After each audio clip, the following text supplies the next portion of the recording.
I do want to talk about something that is very, very important, and why people are losing their faith. And it is happening. It's happening. It's been happening for years, and it's going on now, and it's a serious problem.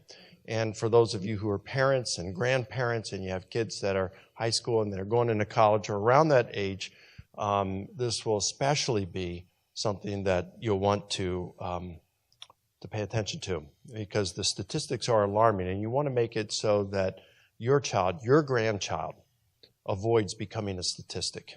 And here's what I mean. 2011, the Barna Research, David Kinnaman wrote a book, You Lost Me. And the subtitle, Why Young Christians Are Leaving Church and Rethinking Faith. And what they found was 59% of young people ages between 18 and 29 were walking away from the church and rethinking their faith. So why is this? They provided 6 major reasons, because they interviewed lots of people who were in this category and say, well, why are you no longer going to church? You went to, and these were people who were involved in youth group during their high school years, okay? 59% of them were walking away from church. They were no longer going to church, and they were rethinking whether they still wanted to be a Christian. Many of them leaving the faith. But why? And they boiled it down to 6 major reasons. And so I just want to go over them with you briefly tonight. Now, these 6 major reasons, I'm not saying the church is all at fault with these, or that we're at fault, or that you're at fault. I'm not passing fault onto anyone. I'm just giving these 6 major reasons, explaining them. So, number 1, the parents overprotected their children. You know, we call them helicopter parents, right? And a helicopter parent, what is a helicopter parent? Well, you have Carolyn Deitch, and in her book, Anxiety Disorders, she defines a helicopter parent as this. It's a style of parents who are over-focused on their children. They typically take too much responsibility for their children's experiences, and specifically their successes or failures. Another psychologist, and that's Anne Duenvold, she just defines it as saying parents they're over-parenting. That's what being a helicopter parent is. It's over-parenting. It's just smothering your child, not allowing them to make the decisions and grow along the way. You're just overprotective of them. And here's what it results in. The child who's been overparented, who have had helicopter parents, they look for excitement outside of traditional boundaries. They're just so protected in that environment. They want to get out of that environment where they're just overprotected. They look at other faiths. They would say, well, all I've been given is the Christian worldview. How do I know the Christian worldview is correct? I don't want to be controlled in this sense. There's that failure to launch, to get out of the home in that point. And a lot of times it's the parents' failure to launch them. When you got a 25-year-old child living at home and they still don't know what they want to do, you got a problem. Start charging them rent. If you're not, you might still be a helicopter parent at age, So they're not getting out there. I talked to collegiate leaders, ministry leaders, and I'm 56, and these ministry leaders are younger than me. And they're saying that college-age students now have the maturity, they think, of where they were when they were high school students, when today's college leader. And I see that as well. The college students that we have today, not all of them, of course, but if you just look generally speaking, they are a lot less mature than college students were of a few decades ago. They've got a lot of self-doubt in some cases, well, at least when they have had helicopter parents. And there's a loss of creativity. When you give a trophy to everyone, there's that lack of incentive to get out there and to do something to stand above others and to be successful. So that's one problem with the helicopter parents. That leads to people dropping out of church and rethinking their faith. Let me give you a second reason. The child is shallow, or I shouldn't say child because we're talking 18 to 29. The young person is shallow. And there's shallow in two different ways. They're shallow spiritually, and many occasions that's because the church that they went to just didn't get out of the milk, teaching the milk. They didn't get into the meat.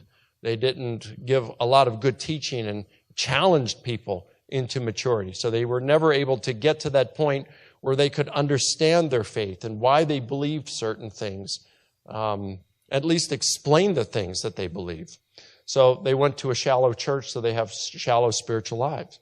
Another thing is they're just shallow, period, as individuals. They, in contrast to the young person who had helicopter parents, this person is way overconfident. They think far more highly of themselves than they should. That maybe their parents were saying along the lines, hey, you can do anything you want. And let's face it, you can't. I wanted to be a professional baseball player. I don't have the athletic ability to do that. In fact, I tried to play baseball when I was in high school. I always made the B team. I didn't even make the school team. I always made the B team. And then I was second string on the B team. I mean, that's kind of embarrassing. There's just things I can't do. I will never be able to do. I could never be a Navy SEAL. And they just have this mental toughness. It's not necessarily that people who are Navy SEALs that when they're trying out, they have this amazing athleticism. Yes, they're pretty good. But they just have this mental toughness that I just never had.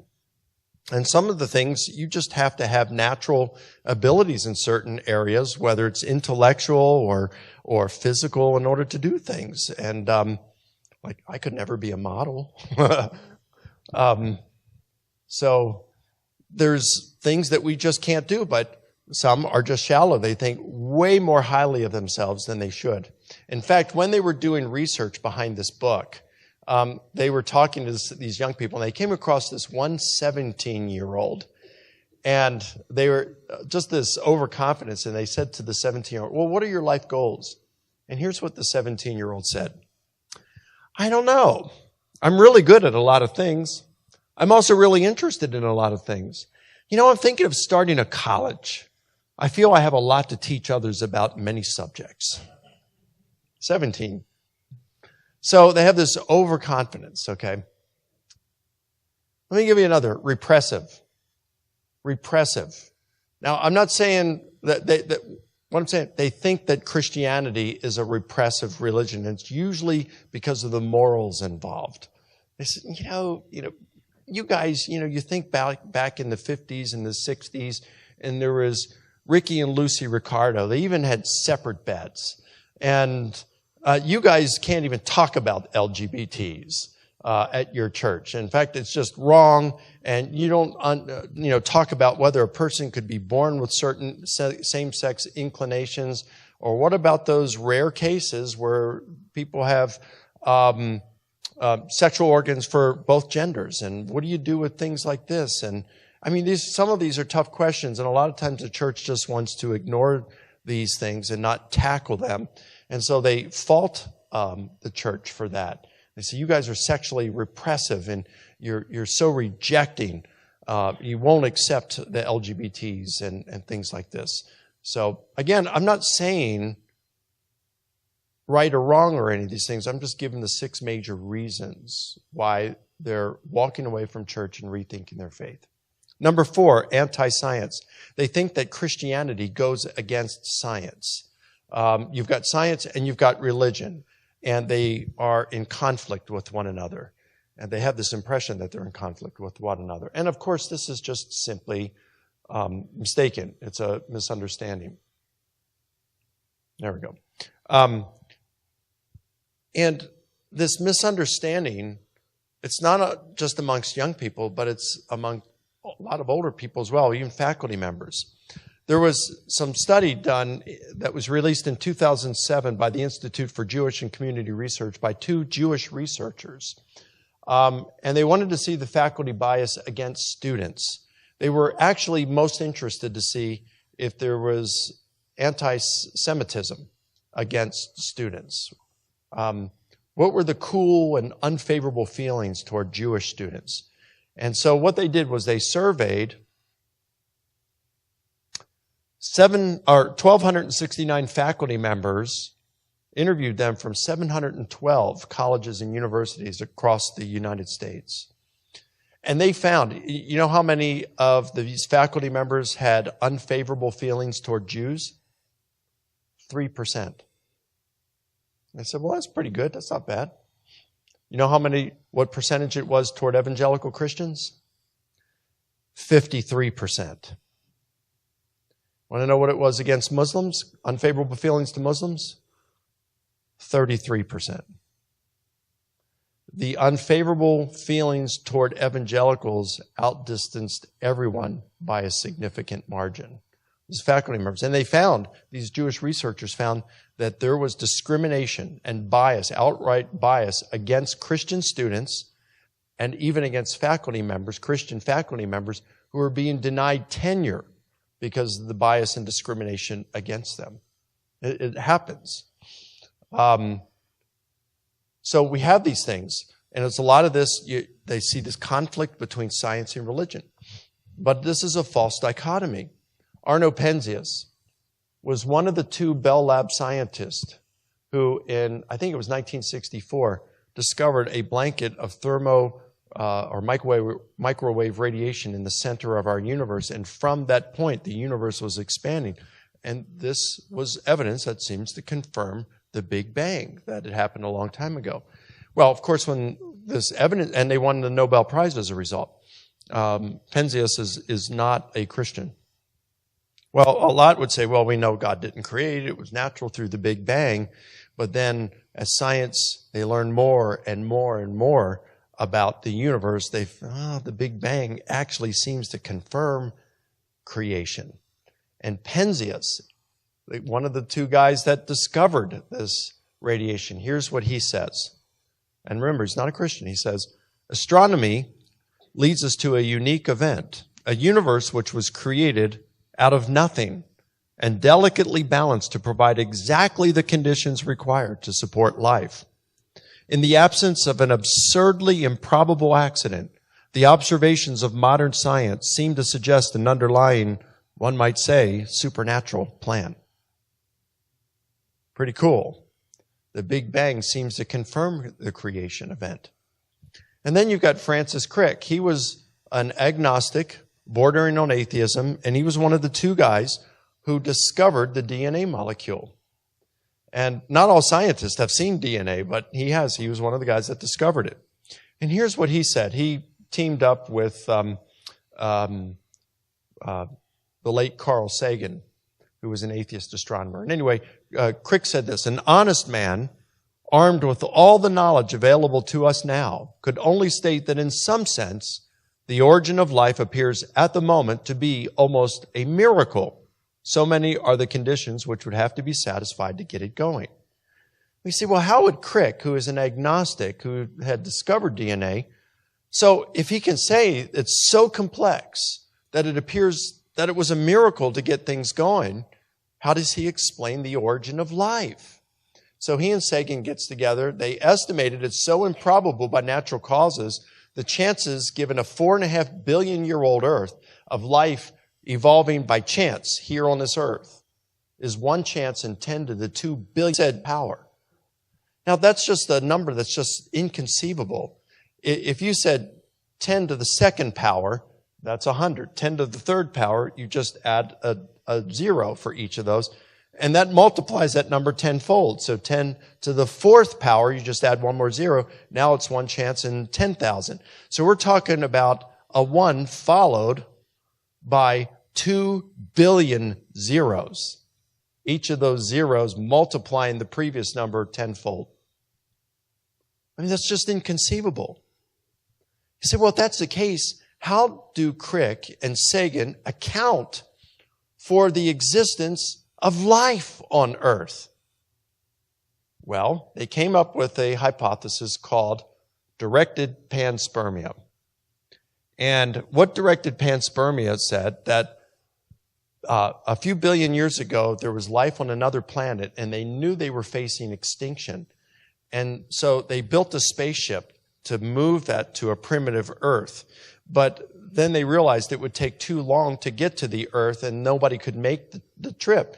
So they wanted to preserve life, so they took bacteria, put it on a spaceship, sent the spaceship to Earth, it landed, let the bacteria off on Earth that mated with our bacteria, and that's how we got life. And that's science. Because science, it says this is a scientific hypothesis, but God, you can't even consider God. That's faith. Do you see how the dichotomy fails? Moreover, those who would want to say that science and religion aren't compatible or that science disproves religion, they really should consult a few of the leading scientists out there.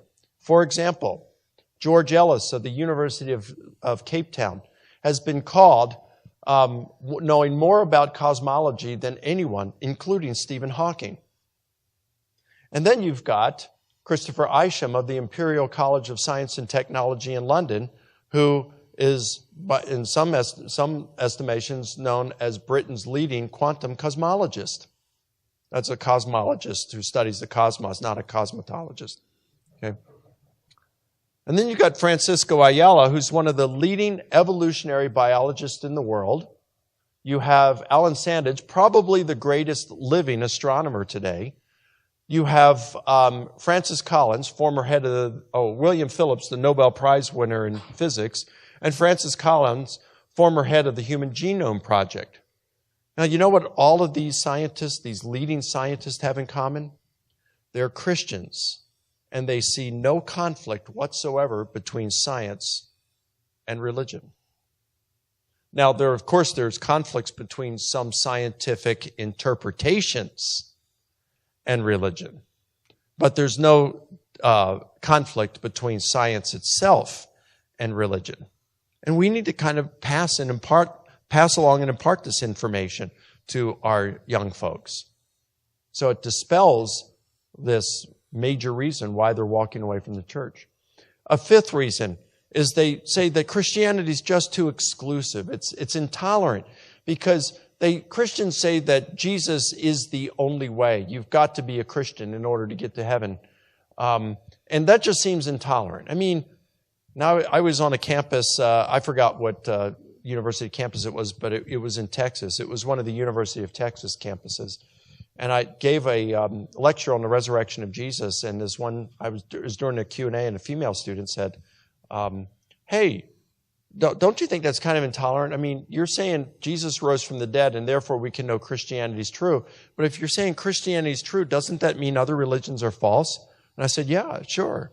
And she said, well, how would it make you feel if you learned or someone told you that what you believe is false? I said, ma'am, it happens all the time. So I'm fine with that. And I gave the answer that my friend Greg Kokel gives. He said, look, I'm fine with that. I'm an adult. So you've got these, it's like you're being intolerant. No, truth matters here. Number 6, doubt. Now, I don't know about you guys. Look, we're all different. We all have different idiosyncrasies. All of us have idiosyncrasies, but all of us have different ones. And one of mine is I'm a second guesser. I just second guess everything. And I've been married for 30 years, just a little over 30 years to Debbie. Wonderful woman. But for like the first 20-some years, it's like I doubted whether I married the right person. And it wasn't her. It's not you. It's me. But it wasn't because of her. It was just that's the way I am. It's the way I'm wired. My first or second year in college, I remember I came home for Thanksgiving and my dad said, Mike, my mom and dad, what do you want for Christmas? I said, I'd like to get a new watch this year for Christmas. What kind of watch do you want? I don't know. I just want a new watch. So my dad, over Thanksgiving break, this was back in it was probably 1979 or 1980, and you didn't have Amazon or anything back then. You barely even had malls. I don't even know if you had malls back then.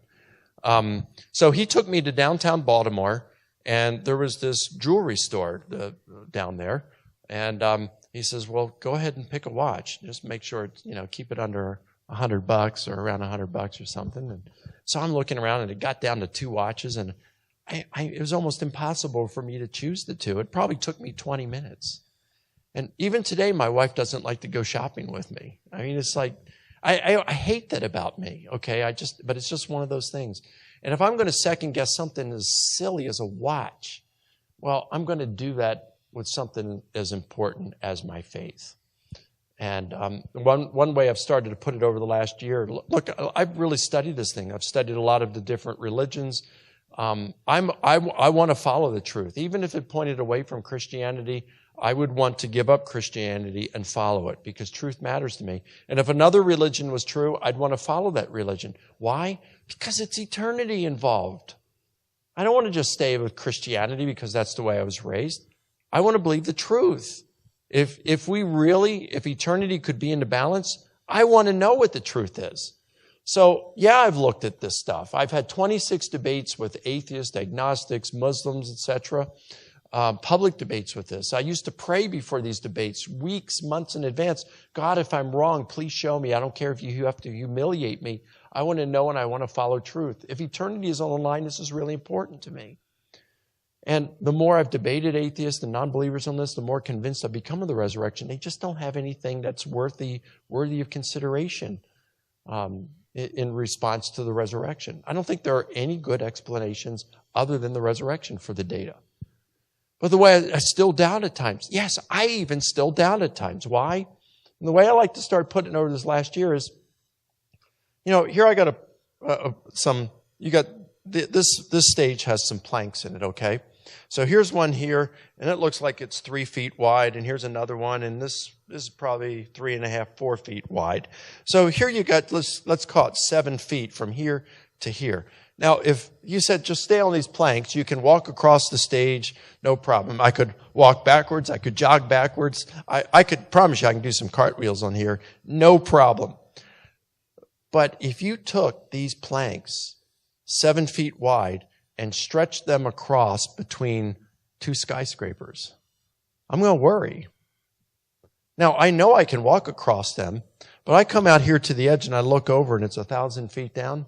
I'm going to worry. Why? I know I can do it, but what if I fall across? The consequences are too horrible to think about that I'm not going to want to walk across this. Even if you offered me $1 million, I don't know that I'd walk across this between 2 skyscrapers. I know I could do it, but what if? The consequences are just too terrible. It's like I look at the evidence for Christianity. I'm pretty confident that Christianity is true, but what keeps me awake at night every once in a while is, what if I'm wrong? And sometimes in churches, we don't understand people like me. My dad, I loved him, but he never understood me in this way. And it caused great friction in our relationship. Not from my part, but from him. He even canceled coming down and visiting us in Atlanta once for Christmas because it just bothered him so much that sometimes... because one time I made the statement, well, I'm 80% certain that Christianity is true. That really bothered. Well, you ought to be 100%. Well, Dad, people are 100% certain that they're marrying the right person, and a few years later they're divorced. Maybe they're not justified in having 100%. And this is just too important. So I think 80% is pretty good. It's enough for me to have faith and to continue to follow. Sometimes it's a lot more than that, of course. But it's like, it's just the way some of us are wired. But then we come with the difficult questions to church leadership, the youth pastor or the pastor or so forth, and say, hey, I'm wondering. I had one guy come up to me once. He says, I got a question for you. I went to the pastor of my church and I said, if Jesus is God, why did he pray to God on the cross? And the pastor said to me, you shouldn't be asking those questions. So do you have an answer? I said, sure, I do. And we talked for a little bit. But it's those kind of things that makes it look like we don't have answers to these and that they aren't free to come with their difficult questions. And so they feel rejected on that way. They feel that we are an anti-intellectual kind of religion. So these are the 6 major reasons why young adults are walking away from the church and rethinking their faith. Now, what's interesting, there are different solutions for these. So for the overprotected, those who have had helicopter parents, they just need to learn some critical thinking skills to get out there, get independent, get some critical thinking skills. For the shallow, they just need to undergo some personal maturity, don't they? Get out in the real world and realize you don't get a trophy for everything. If you don't perform well, you're not going to get a raise. Hey, you could perform well and still not get a raise. But if you don't perform well, not only will you not get a raise, you will be fired because there is a long line of people waiting for your job. So you better perform. And people don't care about your feelings in the workplace. They want performance. Repressive, sexually repressive with the moralities, they just have to learn to submit themselves to Christ. And be counter to culture when it's time to do that. Anti-intellectual, if they think it is, apologetics addresses that. Jesus is the only way. You guys are intolerant and exclusive. Apologetics addresses that. You have doubts about your faith. Apologetics addresses that. What's really interesting about this is of the 6 major reasons why 59% of our young adults are walking away from the church and rethinking whether they want to remain Christians, half of them are addressed by Christian apologetics. That's pretty cool. And what I am excited about is Tim Stratton and Freethinking Ministries. Tim, in the last 2 years, has gone from being a no-name to someone who is known around this country. I was in California last weekend speaking at a church out there in San Jose. And one of the guys said, "Hey, you know Tim Stratton, don't you?" "Yeah. Yeah, you watch his video." Or "I watch his videos," he says. And man, he's great. Yep. I was in Florida, Sarasota about a month before that. "Hey, you know Tim Stratton?" "Yep." I get sick of hearing his name. So it's like, I could go anywhere in the country. People are hearing about Tim Stratton after just 2 years. And I think there's a couple of reasons for that. Number one, Tim is the real deal. He's brilliant, and he's got some really good resources. He's making videos. He's doing lectures around the country, and he's becoming well known, all right, right here in your backyard. And another reason is Tim has a fantastic board. I can tell you, I've met his board members. We spent some time last night. They told me, Tim's told me, but they gave me details on how this board was and ministry was formed. Let me tell you, he's got one of the finest boards I've ever known about. He is blessed to have this board. And this board has taken us, and it's like they own this ministry. It's not like they're just sitting on this board because it's prestigious to be a board member on it. It's like, hey, they're taking us, hey, let's make this thing count for the kingdom. And they're taking it seriously. And this thing's growing. And it's going to continue to grow because he's got this great board. And then you've got Tim here. And you know what? We've got good Christian apologists all over this country. We've got them in Texas. We've got them on the West Coast, and especially in California. You've got Sean McDowell out there, Greg Kokel, Brent Kunkel, a number. I mean, I could just keep listing them over in California. J.P. Moreland, Craig Hazen, Clay Jones, all these guys, people that Tim studied under at Biola as well. And you come over to the East Coast. You got William Lane Craig. You got Frank Turek, Alex McFarland. You've got all these people on the East Coast that are just Gary Habermas. I mean, just fantastic stuff. In Texas, you got Jerry Walls, Mary Jo Sharp, Nancy Piercy, Lee Strobel, and all these guys. Mark Middleberg's in Colorado. He's probably, other than Tim, he's the only major apologist here in the Midwest. And you've got Tim, one of the major Christian apologists in the Midwest region, right here in Kearney, Nebraska. That's pretty cool. So I would encourage you, if you're a church, invite him to come out and speak to your group. Use him while he's here until he grows too big and he's got to move somewhere where he can catch a plane because he's traveling so much he can live near a major airport. While he's here, utilize him because he's probably not going to be here forever. Well, this is a great ministry. Anyway, I'm going to take questions from you guys in just a moment about apologetics and some of the things we talked about or anything else. But before we do, I want to ask those of you who are here and you're thinking, okay, I know that you guys are trying to raise funds. So I just want to talk to you a minute. Again, I'm going to take questions not related to fundraising and all this, but I do want to talk to you who have means, okay? Because this ministry is important, and again, they just started 2 years ago, and they're getting 2,500 views every week they're reaching 10,000 people a month on just a shoestring budget.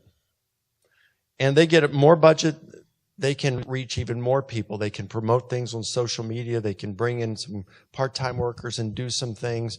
And Tim and Tia, they need support. But what's really cool is they don't have all the overhead of a building and rent and all this stuff. Everything that you give is going 100% into ministry activities. So you're not having all this waste and all stuff, not waste, but you know what I'm saying. It's all going purely into ministry efforts.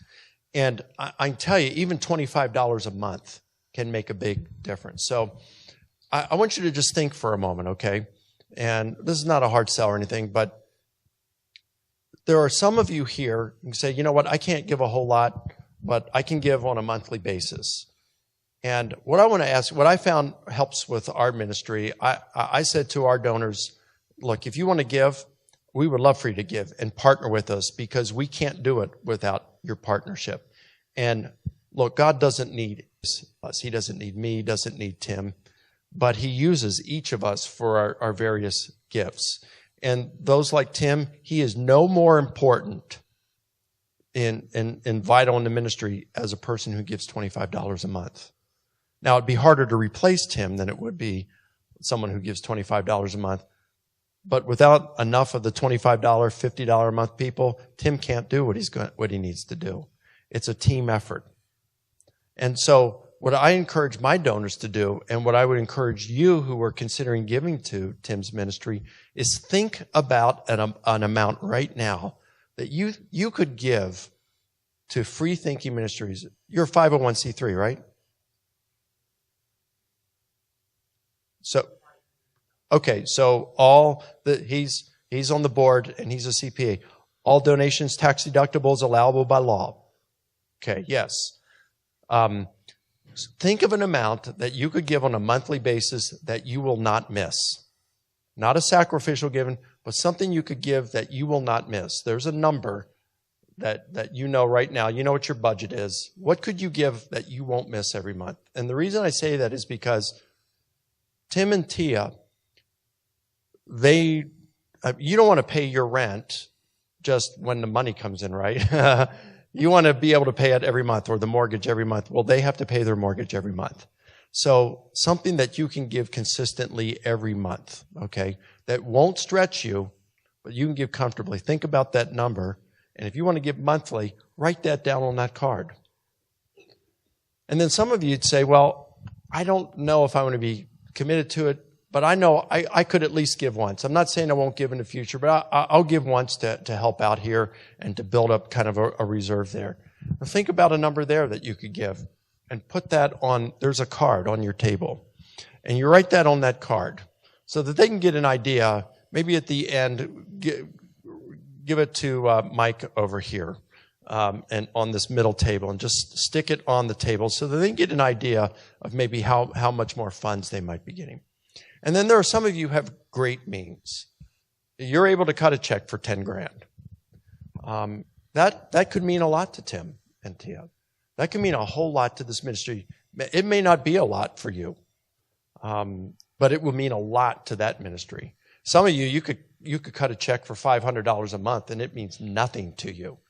$500 a month will make a world of difference to this ministry. It really would. So think about what you could give. Think about what you could give comfortably. You don't have to decide tonight. But if you do have a number in your mind that you could give, and you already have that number, write it on there and drop that card on that table where they can get it. Because this will help impact not only your community, but people all over the world. Again, they're reaching 10,000 people a month now, and that is going to grow exponentially if they get it enough funding. It's going to really grow. And so your funds that you are giving to the kingdom can make a real difference. And that's about all I got to say on that. All right. How about some questions about apologetics and all this stuff?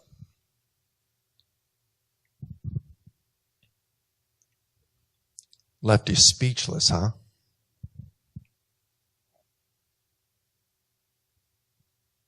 Comments? Yes.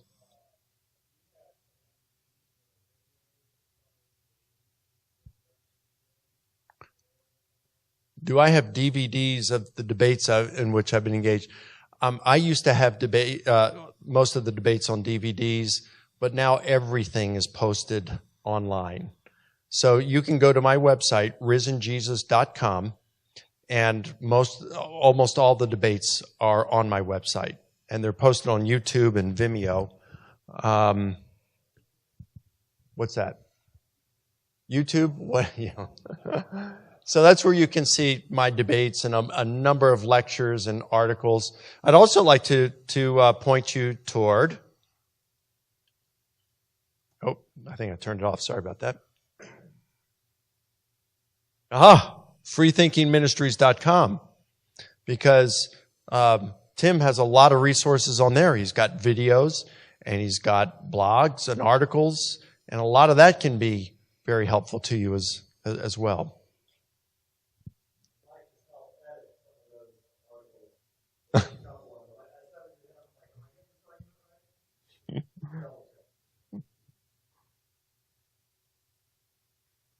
Any other questions? Comments? Did you have one? Snide remarks?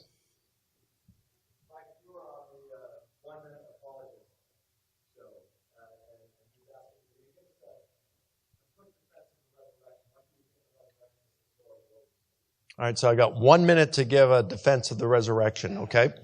I've written a 700 and some page book on it. So if I were going to give one, I would say, well, if an event actually occurred in the past, in theory, if we have enough data, we ought to be able to determine that it did. And so what are some of the data? Well, some facts are more strongly evidenced than others. So some facts, there are at minimum of 3 facts that virtually all scholars agree upon related to Jesus' fate.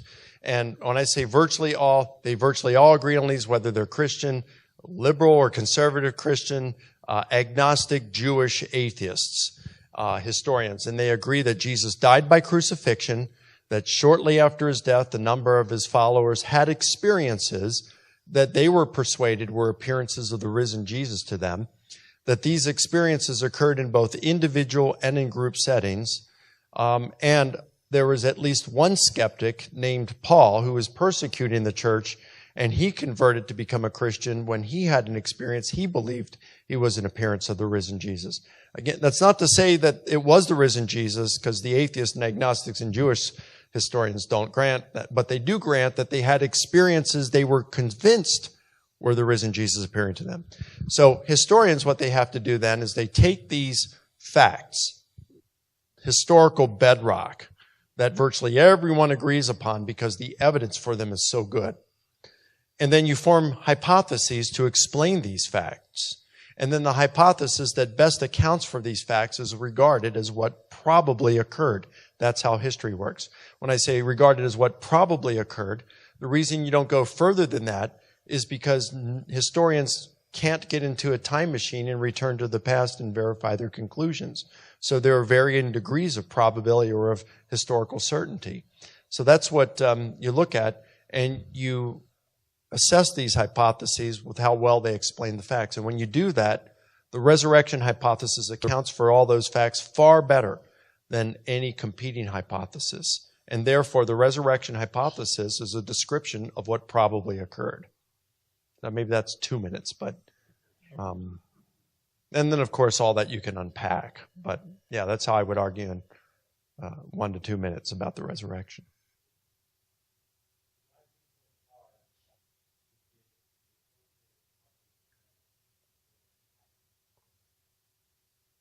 Why is it so hard to get the appropriate public credit?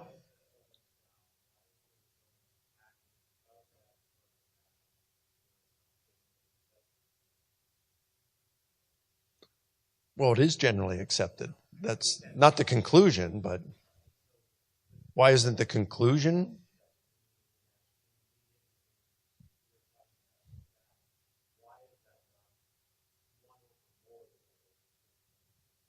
So why isn't Time magazine coming out with this at Easter, right?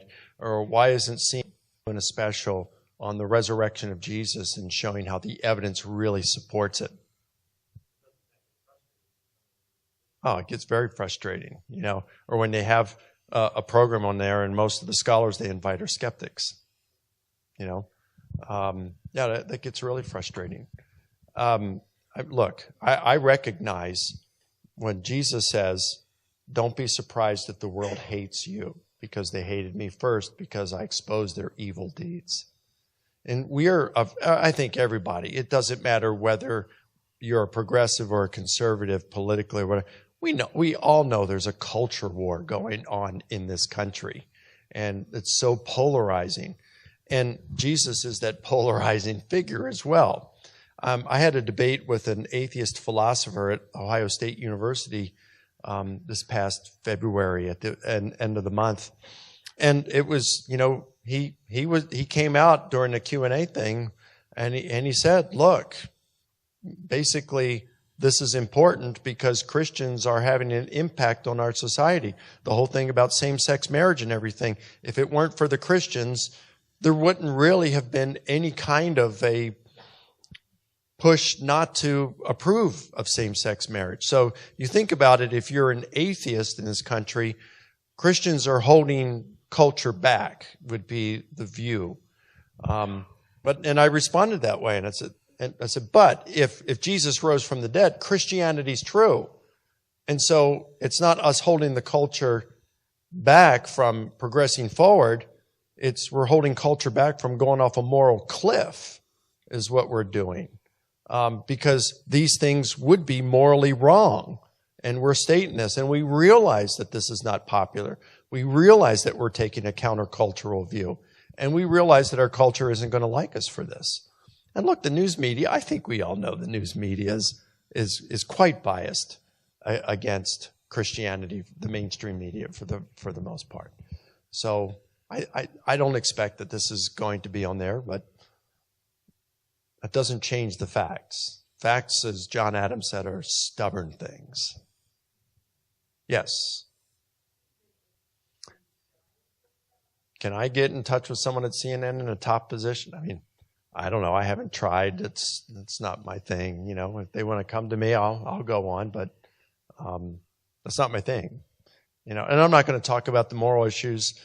There are others like Frank Turek who does that and does a fantastic job. My area of expertise has to do with the historicity of the resurrection and of the Gospels and things. And if they want to have me on to talk about those things, I'd be happy to. They'll have Bart Ehrman on. Stephen Colbert, I have Ehrman on and things like that.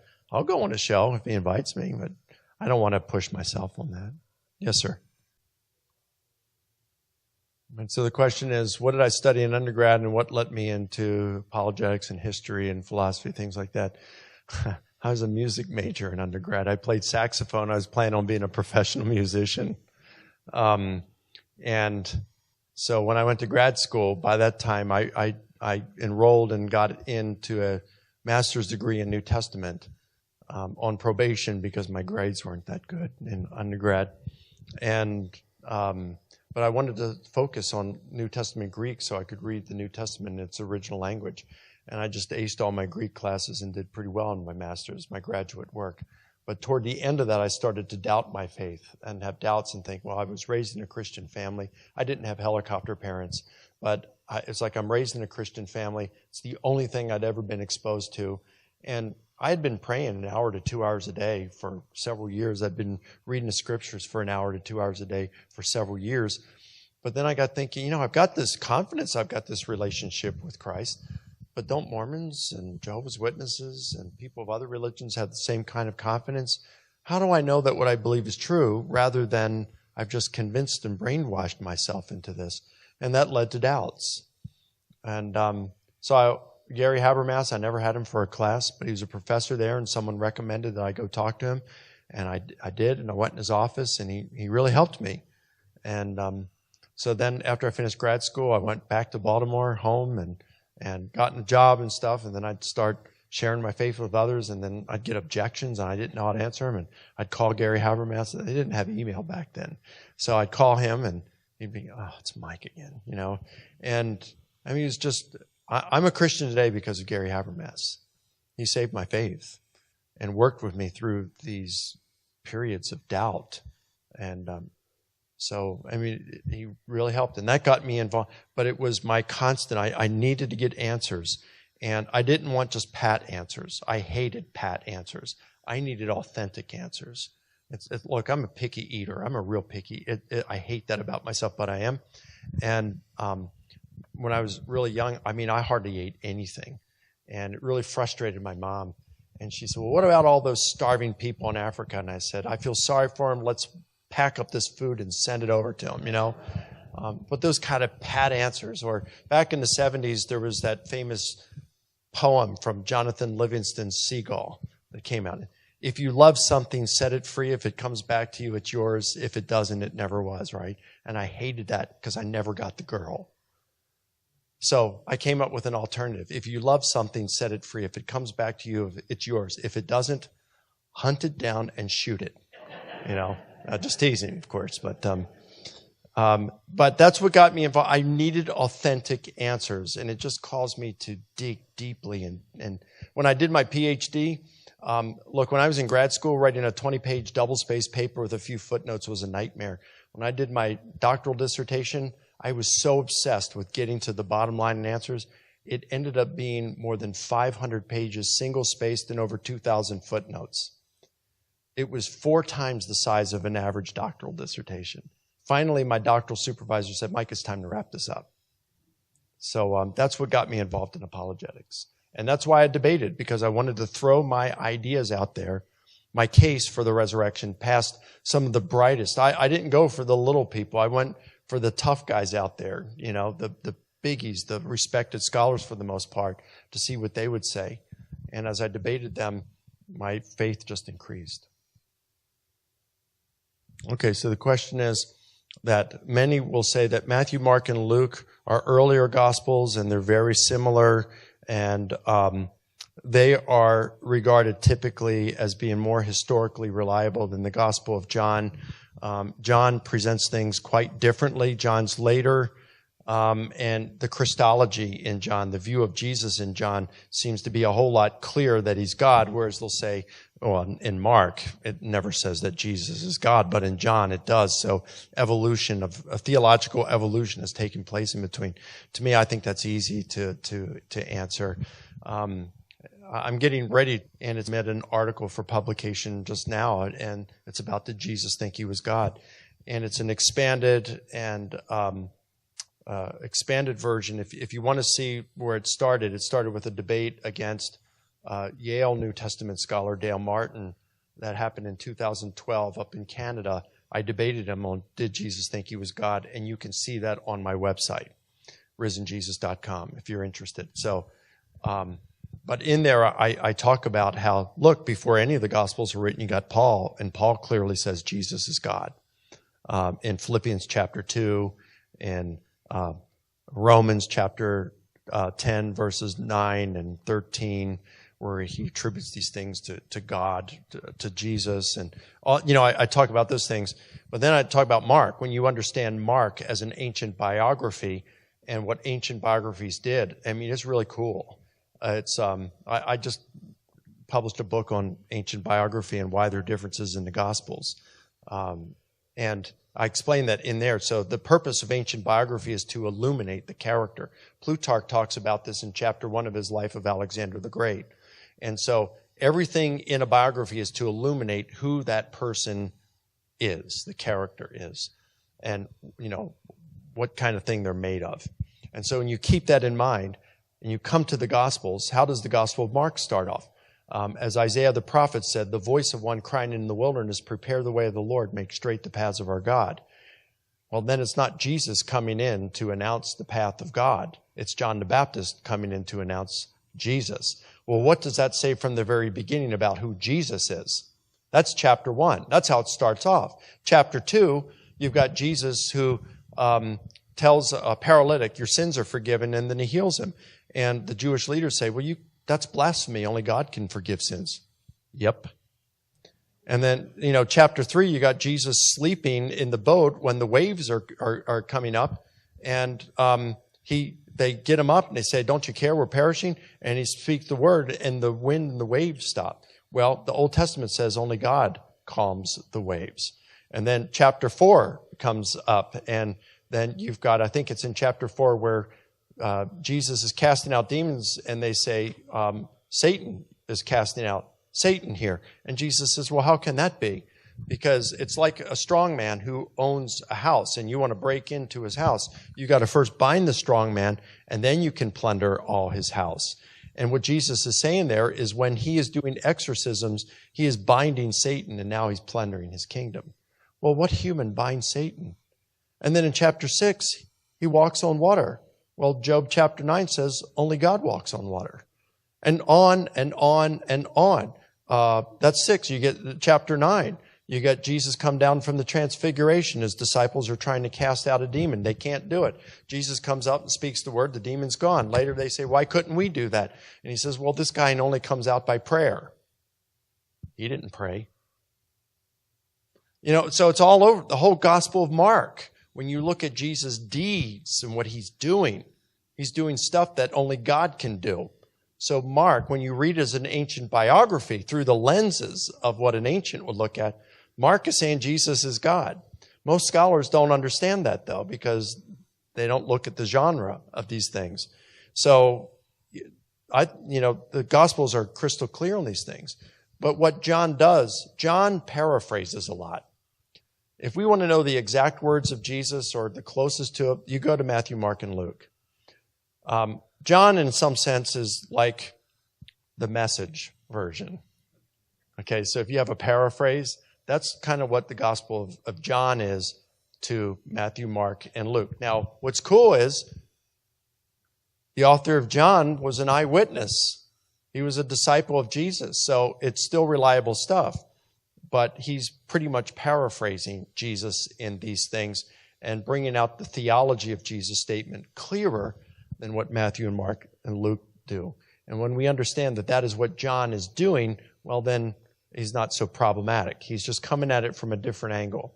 But we have to understand that. And it's like N.T. Wright said several years ago, they asked him about the Gospel of John. He says, well, the Gospel of John it's kind of like my wife. I love her, but I don't always understand her. And he says sometimes the Gospel of John can be like that. Okay, great question. So he said, myself, I had learning disabilities. I wasn't the sharpest tool in the shed. He said the same of Tim. I don't know if that's true of Tim, but it is true of me. And so what would I say, what would I recommend? What helped me to learn? What was it? My passion for these things. And I'd say yes, for sure. Your passion for a subject can make up for a whole lot. And for me, I was struggling for my faith, which was the most important thing in the world. And it wasn't struggling to keep my faith. It was struggling to find out truth because I really wanted to know truth and follow it. And it's like, but I'm struggling as though I'm drowning because I realize that I may only have this life and one chance to get it right. And something so important, I wanted to get it right. So it meant wrestling with this big time. But it was a passion that just made me dig. And, when you've got that passion and a strong reason and motivation to get the answers, you can get those answers. And that passion and motivation can make up a lot for what raw intellect isn't there. So, yeah. And it's kind of like the tortoise and the hare, I'm the tortoise. And a lot of the hares, they give out along the way. It's easy, but you lack the challenge, and they never make it to the finish line. But I had a passion for it. And Tim, is that the way it is with you as well? So passion, strong reason, a motivation to learn. In terms of what I would recommend for study habits, for someone who's wanting to get into apologetics, well, it depends how much you want to get into it. if someone wants to learn how to defend their faith on a relatively decent basis, then I'd say pick up Lee Strobel's books, The Case for Christ, The Case for Faith, The Case for a Creator, The Case for the Real Jesus, or pick up William Lane Craig's book, On Guard. I mean, these are just excellent introductory level books in apologetics. They're fantastic. Or Frank Turek's book, I Don't Have Enough Faith to Be an Atheist. Really good, good stuff, good resources. Then you can go a little deeper into that. You have to read. I mean, you just have to read a lot on these books, and you have to watch debates and things like that. And it takes time, but you learn. And someone who has spent up and go to a really good foundation already in apologetics foundation, I'd say take a step up and go to Reasonable Faith by William Lane Craig. It's a phenomenal book. And then you may want to specialize in a certain area. Like if it's on the resurrection, then get my big book on the resurrection. If it's on science, there's other stuff out there by Stephen Meyer and William Dembski and Philip Johnson and so many different people who cover the science stuff. So, yeah. Let's thank Mike Licona.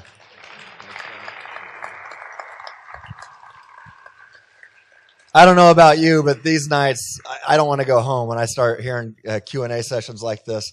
We told you that we want to keep you all night, so we're going to officially end it now. But feel free to stick around and continue to talk with Mike and myself and my board members and mingle amongst yourselves. But I know it's a school night, and some of you got to get home. So thank you for being here. From the bottom of my heart and on behalf of the board, thank you for being here. And please stay in touch. Please get on Mike's website, risenjesus.com, and check out his stuff.